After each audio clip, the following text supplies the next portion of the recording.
Okay, today I'm going to show you how to change the air cleaner in a 2005 Subaru Outback. It's a legacy Outback. So, the first thing we're going to do is remove this air channeling device that channels the air from the grill area into the air box where the filter is. Inside of this is is where the air filter is. There's a couple of clips here. This is the mass airflow sensor. This is where the air goes down into the turbocharger and into the intake system. This is the air cleaner we're going to use. It's a Perrin air cleaner. It's a foam type air cleaner. These are pretty much good for life. All you have to do is wash them out and re-clean them and oil them up. They have a little mist of oil that helps keep them clean.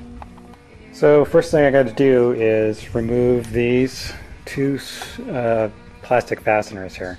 The way these work is they have little Phillips heads on them. They are basically plastic fasteners that there's a coaxial element to it.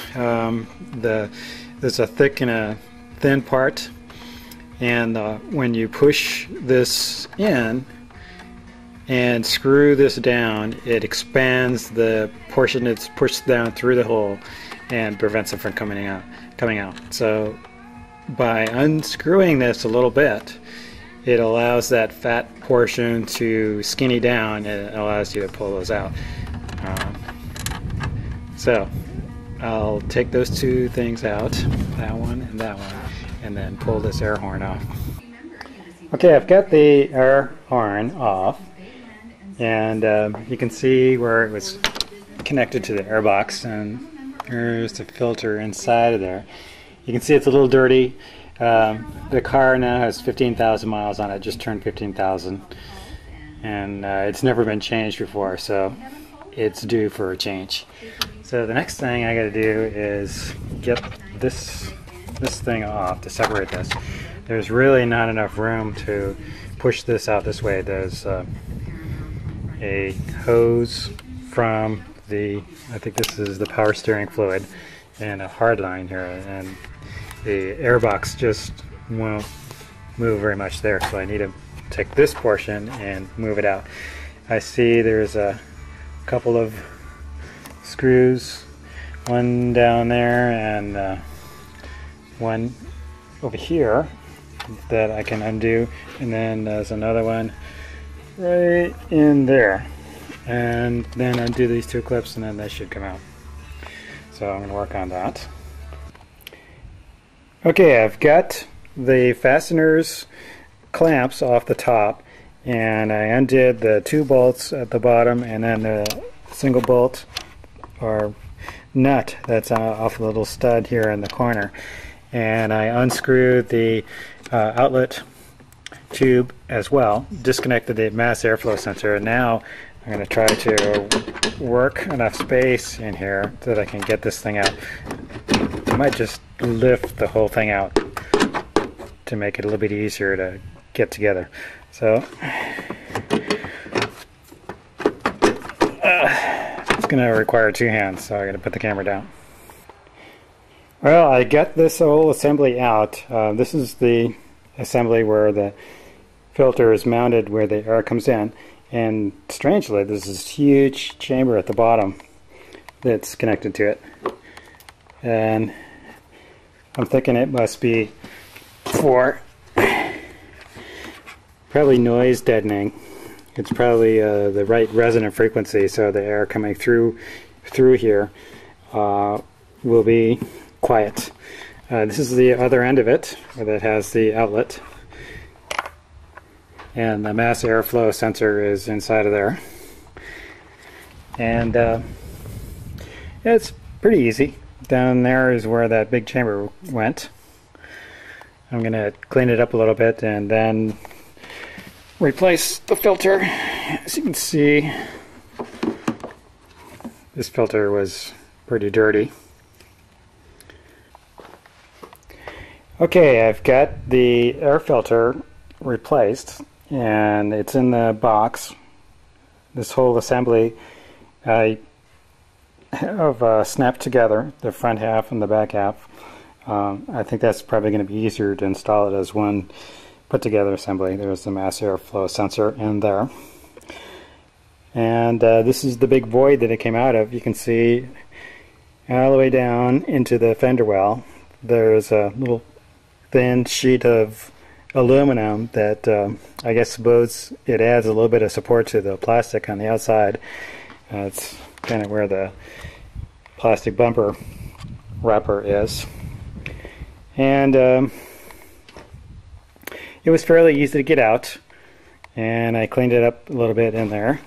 You can see where all of the headlight connections are. It would be really easy to get to all the headlight and turn lights and fog lights from that little access point. So I'm going to reassemble it now and put the air cleaner box back in. Okay, I did find that it was easier to rotate the outlet of the airbox hose. There's a hose clamp right back there. I just loosened that up and rotated that 90 degrees. That made it a little bit easier to get this down into its proper place. So now I'm going to put those bolts back in. I had to wiggle these hoses a little bit. There's some clamps that are molded into the frame of this housing to hold those hoses, and that went in pretty nicely. So next we'll be putting the bolts and the screws back. Okay, it's all reassembled. I got it back in with the bolts tightened up and the nuts tightened up, the mass airflow sensor cable reattached, and the only thing left is to put the air channeling device in. So this simply just fits right in there. There's nothing that holds this in, it just goes into the slot. And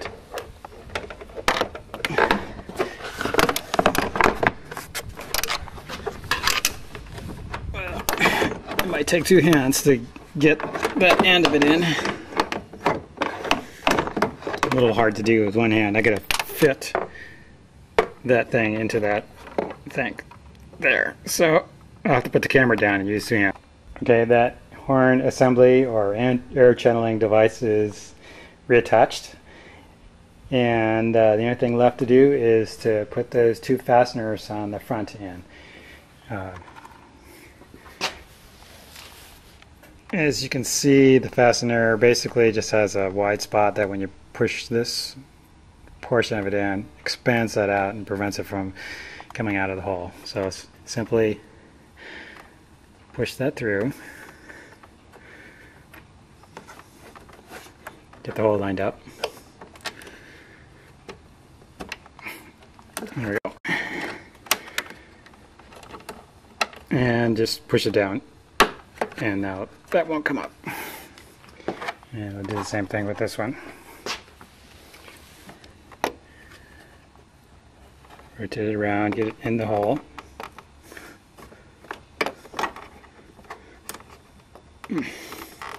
Let's see. There we go.